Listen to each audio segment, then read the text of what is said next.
அந்த தனாசுபுல் குரான் என்றால் என்ன அப்படின்னு சொல்லி பார்த்தீங்கன்னா, நதும் என்றால் என்னன்னா, அது குரானுடைய வசனங்கள், சூறாக்கள் எப்படி ஒன்றோடு ஒன்று இணைக்கப்பட்டிருக்கு.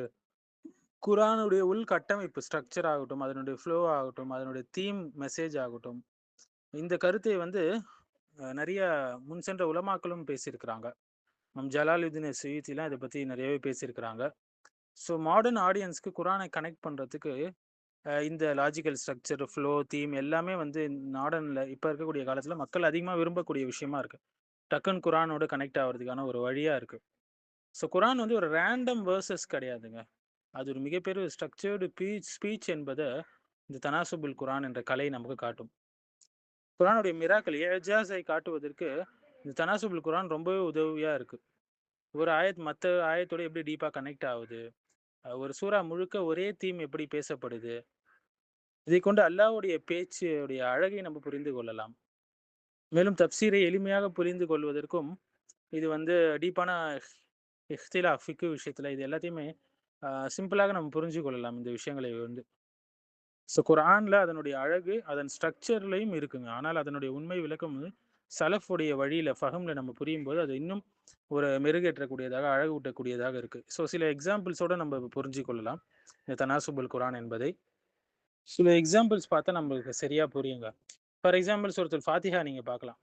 இஹ்தின சிராத்துல் முஸ்தகீம், அல்ல எங்களுக்கு நேரான பாதையை காட்டுன்னு சொல்றோம். அதற்கான பதிலாக அல் குர்ஆன்ல சூரத்துல் பக்ரால 2வது ஆயத்துல அல்லாஹ் சொல்றான், இது ஹுதல் நாஸ் என்று சொல்லலாம். ஹுதல்லில் முத்தகீன், தக்வா உடையவர்களுக்கு இது வழிகாட்டும் என்று அல்லாஹ் சொல்றான். சூரா ஃபாத்திஹாவுடைய முடிவு பக்ராவுடைய தொடக்கத்துல இருக்கு. சிராத்துல் லதீனா நாம்த அலைஹிம், நீ அல்ல நீ யாரின் மீது அருள் புரிந்து அவங்களுடைய வழியில எங்களை நடத்து அப்படின்னு சொல்லி நம்ம கேட்கிறோம். சரி, அல்லாஹ் அருள் புரிந்தவர்கள் யார்? அதற்கான பதில் வந்து சூரத்துல் பக்ரால நமக்கு கிடைக்குதுங்க. அதுல ஆரம்ப வசனங்கள்லாம் நீங்க படிச்சு பார்க்கலாம். இது வந்து இயல்பான ஒரு தொடர்புடைய ஒரு விளக்கம். தக்வாவுடையவர்கள் அவர்கள் எப்படிப்பட்டவர்கள் என்பதை எல்லாமே அல்லாஹ் விளக்குறான். அவர்கள் மறைவான விஷயத்தை நம்புவார்கள், தொழுகை நிலைநாட்டுவார்கள், நாம் அவங்களுக்கு வழங்கவற்றிலிருந்து அவங்க என்ன செய்வாங்க, செலவு செய்வாங்க என்று அல்லாஹ் சொல்றான். இந்த நல்ல மனிதர்கள் யார் என்பதை அல்லாஹ் சொல்றான். மேலும் சூரத்து துஹால சிரமத்துக்கு பிறகு இலகு இருக்குதுன்னு சொல்லி அல்லாஹ் சொல்றான். உங்களுடைய மார்பை நாம வந்து விரிவாக்கவில்லையா என்று அல்லாஹ் சொல்றான். கஷ்டத்துக்கு பின் இலகு இருப்பது என்பதை இங்க ஒரு எக்ஸாம்பிளோட நம்ம புரிஞ்சு கொள்ள முடியுது. சூரத்து துஹால என்ன சொல்றான், கஷ்டத்துக்கு பிறகு இலகு இருக்குன்னு சொல்றான். சூரத்து ஷர்ஹ்ல அதுக்கான தொடர்பு இருக்கு. என்ன இருக்கு, உங்களுடைய உள்ளத்தை நாம விசாலமாக்கலையான்னு அல்லாஹ் சொல்றான். சூரத்து துஹால சூரத்து ஷர்ஹுக்கும் உள்ள இடைப்பட்ட தொடர்பை இது காட்டுகிறது. அடுத்து சூரத்துல் ஃபலக், சூரத்துல் நாஸ் பாருங்க. சூரத்துல் ஃபலக்ல வெளிப்புற தீமைகள்லேருந்து நம்ம அல்லாஹ் கிட்ட பாதுகாப்பு தேடுறோம். சூரத்துல் நாஸ்ல உள்ளார்ந்த தீமைகள், ஷைத்தானுடைய வஸ்வாஸ், இது போன்ற விஷயங்கள்லேருந்து நம்ம பாதுகாப்பு தேடுகிறோம். திரும்ப திரும்ப மூசா அலைஹிஸ்ஸலாமுடைய ஸ்டோரி வருது. காரணம் என்ன? ஒவ்வொரு வாட்டியும் புதிய புதிய பாடங்களை அல்லாஹ் நமக்கு அதன் மூலியமா சொல்லி கொடுக்குறான். நம்மள நிறைய பேர் வந்து குர்ஆனை வாசிக்கிறோமா, ஆனா அதிகமா வாசிக்கிறோம், ஆனா அதை புரிந்து விளங்கி ஓதுறோமா, அல் குர்ஆனின் உள்ளே நுழைகிறோமா என்று கேட்டால் பலரும் இல்லை என்பதுதாங்க கவலைக்குரிய பதில். குர்ஆன் வந்து ஒரு சாதாரண புத்தகம் கிடையாதுங்க. ஒரு சாப்டர் 1 சாப்டர் 2 ரேண்டமாக வரிசைப்படுத்தப்பட்ட நூல் அல்ல. ஆனால் இது ஒரு உயிருள்ள ஒரு உரையாடல். அல்லாஹ் நம்மோடு உரையாடுகிறான். அல் குர்ஆனை நம்ம ஓதும்போது அல்லாஹ் நம்மோடு பேசுகிறான். ஒரு சூறா முடியுது, அடுத்த சூறா வந்து ஆரம்பிக்குது போன சூறாவுக்கு பதிலாக, அதுக்கு பதில் கொடுக்கும் விதமாக.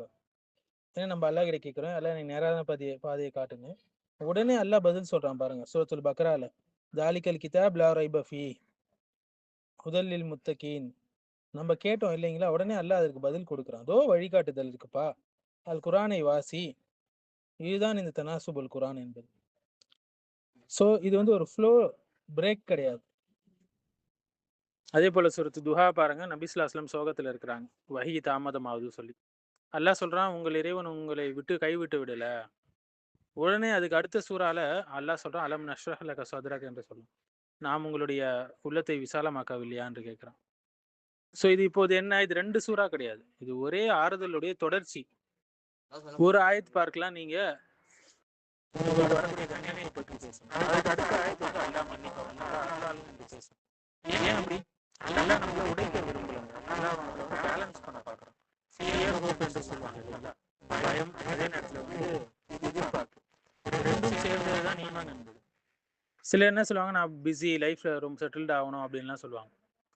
அல்லாஹ் சொல்றான், குர்ஆன்ல என்ன சொல்றான், அல்ஹாக்குமுத் தகாசுர், உலகத்துடைய போட்டி உங்களை மறுமையை விட்டும் டிஸ்ட்ராக்ட் பண்ணிடுச்சு, கவனத்தை திருப்பிச்சு என்று சொல்றான். அதே அதுக்கு அடுத்த சூறால பாருங்க, வல் அஸ்ர் என்று அல்லாஹ் ஆரம்பிக்கிறான். நேரம் போயிடுச்சுப்பா, போயிட்டே இருக்குது, நீ பிஸியா இருக்கியா என்று அல்லாஹ் கேட்கும் விதமாக இருக்கு.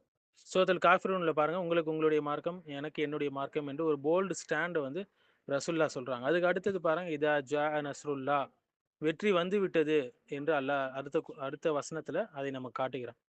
ஸோ நம்ம உண்மையாலுமே நிலைத்து நின்றா நம்முடைய மார்க்கத்துல அல்லாஹ் உனக்கு உடனே வெற்றியை சீக்கிரமாவே தருவான் என்பதை சொல்லக்கூடியதாக இந்த 2 சூறாக்கள் இருக்கிறது. ஸோ அல் குர்ஆன் என்பது வெறும் வசனங்களுடைய தொகுப்பு மட்டும் இல்லைங்க. மாறாக அது அல்லாஹ்வுடைய பேச்சாக இருக்கு. ஒரு உயிரோட்டமான வழிகாட்டுதலை நம்ம காட்டுது. இக்ரா பிஸ்மி ரப்பிக் அல்லதி ஹலக் என்று நம்ம அந்த வசனத்தை ஆரம்பிக்கிறோம். உன்னுடைய இறைவனின் பெயரின் ஓதுவீராக நல்லா சொல்றோம். அதே அதனுடைய கடைசி ஆயத்து பாருங்க, வஸ்ஜுத் வக்தரிப், நம்ம படிக்கிறோமா, சஜ்ஜா செய்ப்பா, அல்லாஹ்வை நெருங்குன்னு சொல்றோம். அப்ப நம்ம படிக்கிறதுடைய அர்த்தம் என்ன? கடைசி ஆயத்துல வருது. சஜ்ஜா செய்ய வேண்டும், அதாவது பணிவோடு இருக்க வேண்டும் அல்லாஹ்க்கு. அதே நேரத்துல அல்லாஹ்வை நெருங்க வேண்டும் நம்முடைய கல்வியை கொண்டு. கல்வி மட்டும் இருக்கு, அவர் பணிவோடு இல்ல, அல்லாஹ்வை நெருங்கலைன்னா அந்த கல்வியில் எந்த பலனும் இல்லை. இப்படிதான் அல் குர்ஆனுடைய முதலாவது ஆயத்து கடைசி ஆயத்து கூட தொடர்பு படும். ஒரு ஆயத்து அடுத்த ஆயத்து கூட தொடர்பு படும். ஒரு சூறாவுடைய முடிவு அடுத்து வரக்கூடிய சூறாவுடைய பிகினிங்கோடு தொடர்பு படும். இதைத்தான் உலமாக்கள் தனாசுபுல் குர்ஆன் என்று சொல்றாங்க, நதுமுல் குர்ஆன் என்று சொல்றாங்க.